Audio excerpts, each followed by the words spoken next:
Since the jet age, fighter pilots have been scrambled to intercept UFOs in our skies. But what happens when pilots are sent with a shoot-down order? Fighter pilots are forced to confront something they have never trained for, and officially does not exist.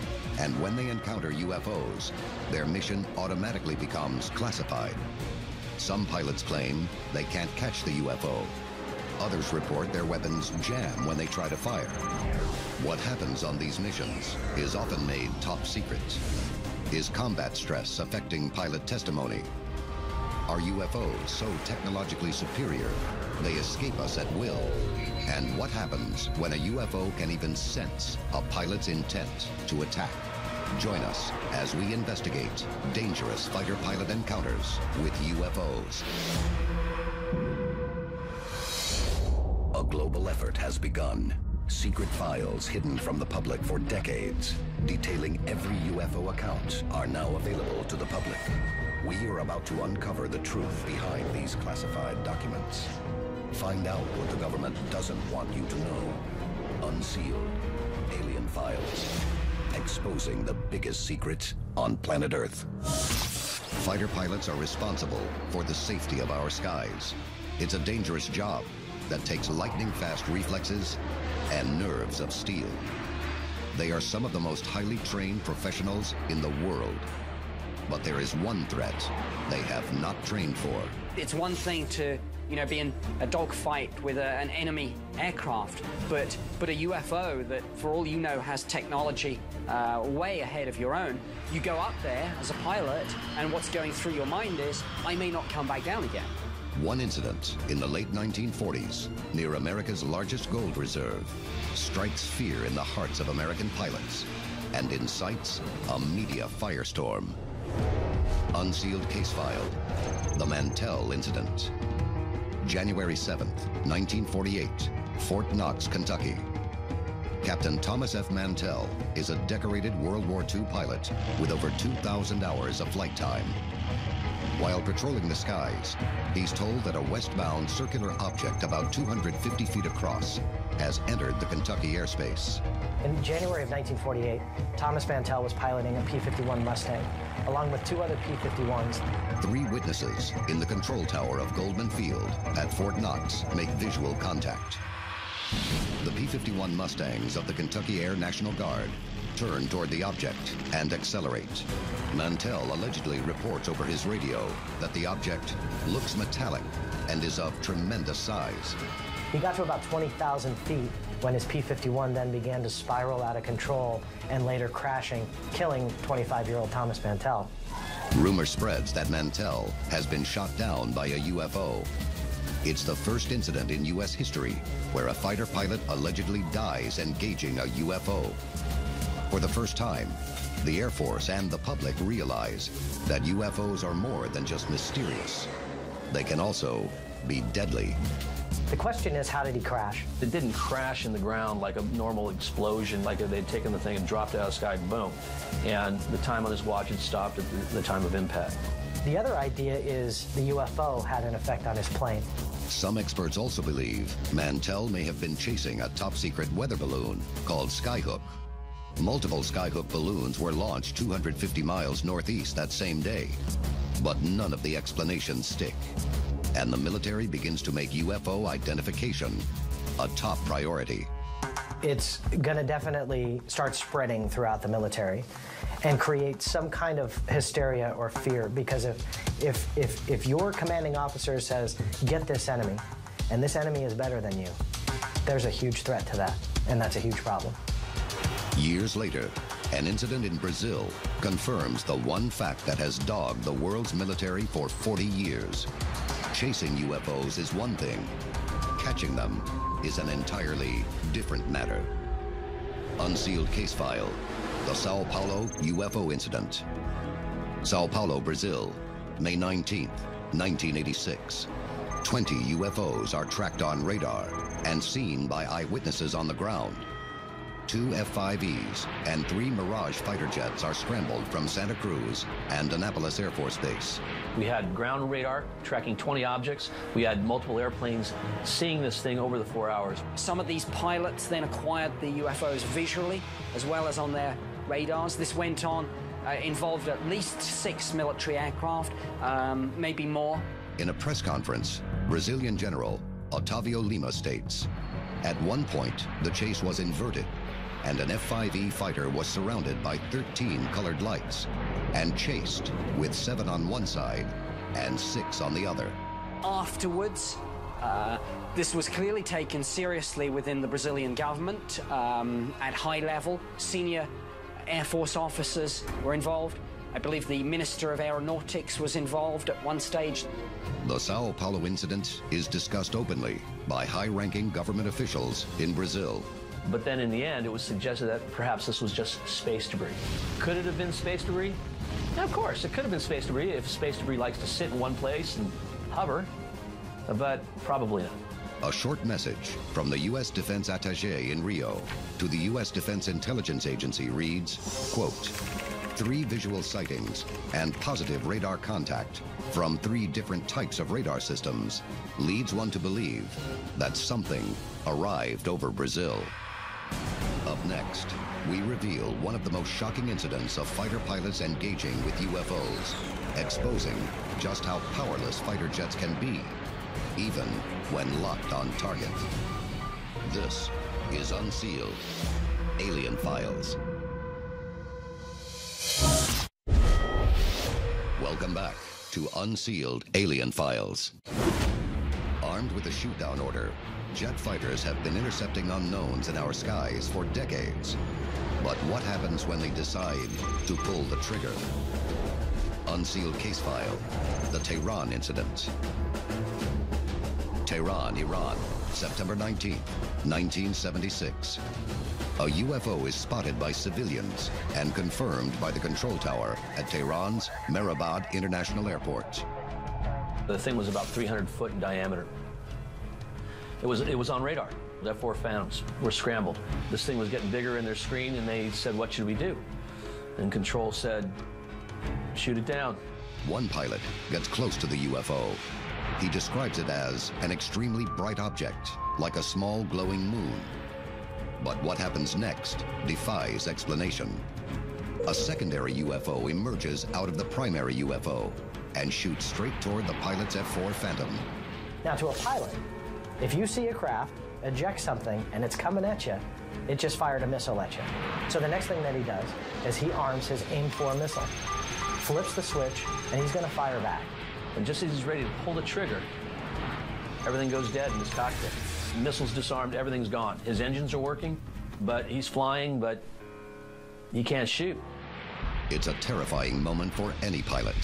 And in this case, the unknown objects have defied the laws of physics. Before it impacts his craft, it makes a dip, it loops around his aircraft, and rejoins the original UFO, as pretty much to say, "I don't think so, don't even try it." You got to ask yourself the question, what sort of technology can defeat radar, turn off your electronic systems, but keep your engine running, selectively disarm your weapons? What sort of technology can do that? We don't know. We don't have it, but somebody out there does.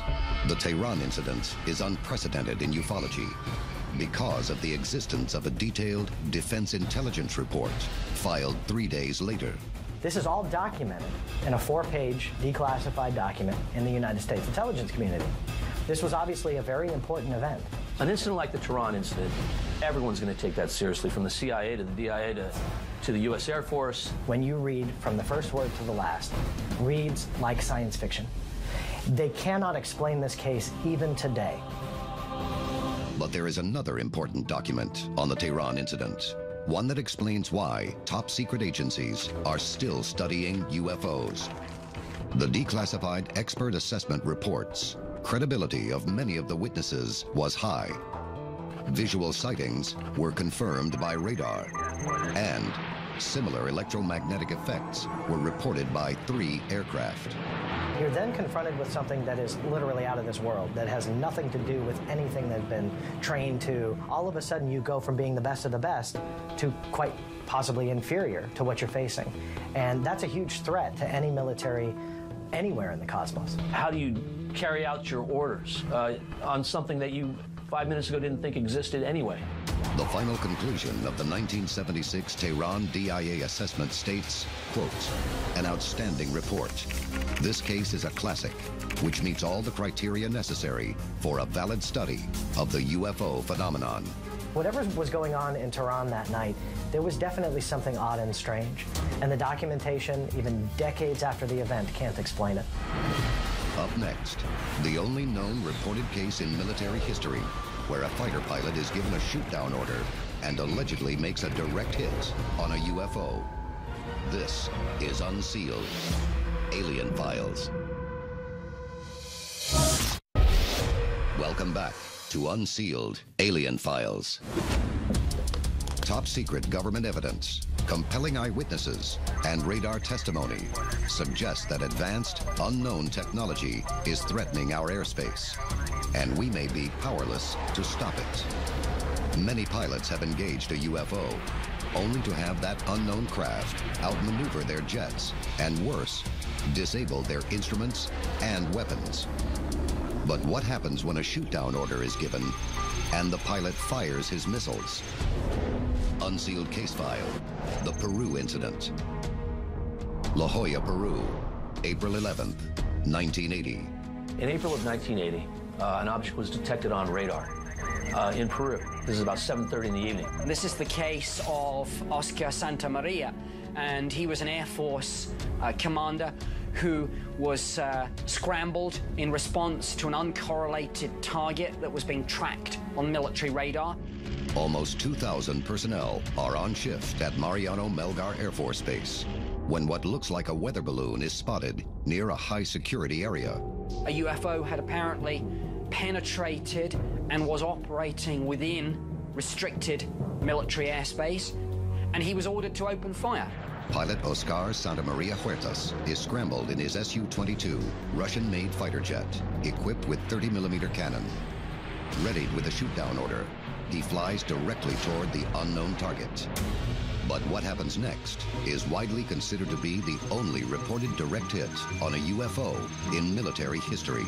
So he rolls up on this thing and fires off his cannons into this balloon. He said that unlike any conventional object, he said it was almost as if the rounds from his cannon were absorbed by this craft, whatever it was.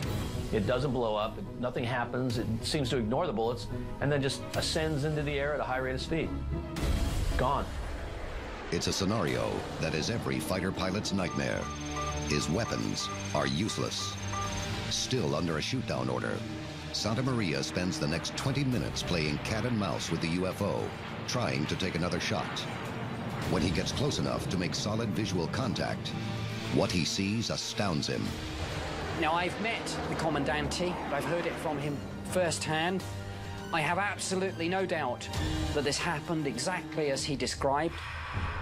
Santamaria claims the UFO is shaped like a light bulb, cut off at the bottom, with a cream-colored dome.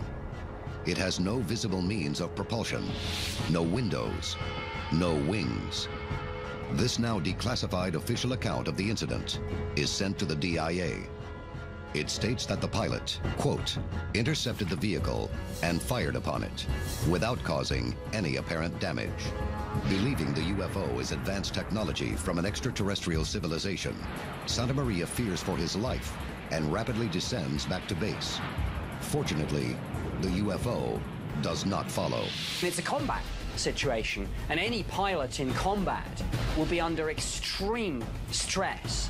And clearly, if you add to that the factor that you're dealing with an unknown, it takes it to a completely different level. What exactly did Santamaria see in the skies above Peru? Did he fire upon a UFO? Did he actually make a direct hit? Or did he simply succumb to the intense pressure of intercepting an unknown threat? So there's the extreme stress of combat in an unknown situation and the very realistic prospect of death.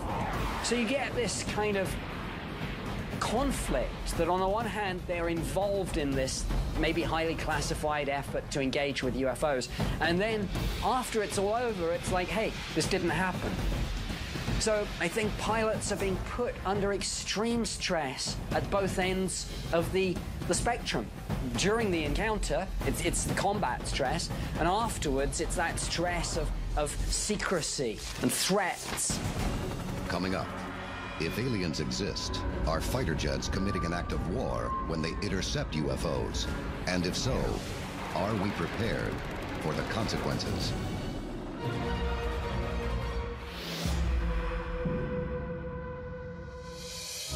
Welcome back to Unsealed, Alien Files. The time to act is now. Tell us your story.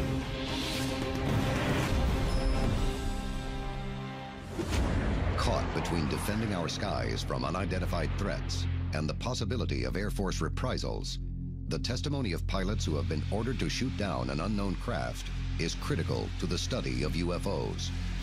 But can their efforts be mistaken as an act of war? Unsealed case file, the Cometa Report. This report was entitled UFOs, What Should We Prepare For? In 1999, the Cometa Report was published in France, which really outlined what the evidence was that supported that the UFO phenomena was real, and it was quite possibly a threat to the world as a whole. It came to the twin conclusions, in effect, that UFOs at some level were a real, solid, tangible thing, and they were seriously prepared to consider the possibility that these things were indeed extraterrestrial spacecraft. Whatever you believe about UFOs, if you've got something flying in such controlled airspace, well, that's something that should be taken seriously, whether you're a believer or a skeptic. The 13-member panel, made up of some of the brightest government, military, and scientific minds in France, hand down a stunning recommendation. It outlined the fact that we needed to try and figure out a defense, a way to ward off and fend off any enemies that may be encroaching into our airspace and trying to invade our planet. Are they visiting our planet? Thousands of witnesses, contactees would tell you yes. We protect a lot here on the planet Earth, but the minute an alien civilization lands on Earth, that changes in a second. The Cometa Report questions the Earth's ability to defend against an unknown enemy attack. If an alien spacecraft visits Earth, and it's made out of nuts and bolts, pending no science fiction-like shield around it, I'm guessing we could probably find a way to shoot it out of the sky. But the big debate for me is why. You know, you're either going to successfully shoot down one craft of an alien race and potentially upset a much bigger force that has bigger guns than us. And I don't think that that's something that our pilots would do. I think we need to start crossing our fingers that they don't have any bad intentions. Because quite frankly, I don't think we're going to have the ability to get rid of them. When the day comes, do we need to rethink how we approach unknown visitors in our skies? This is Unsealed, Alien Files, exposing the biggest secret on planet Earth.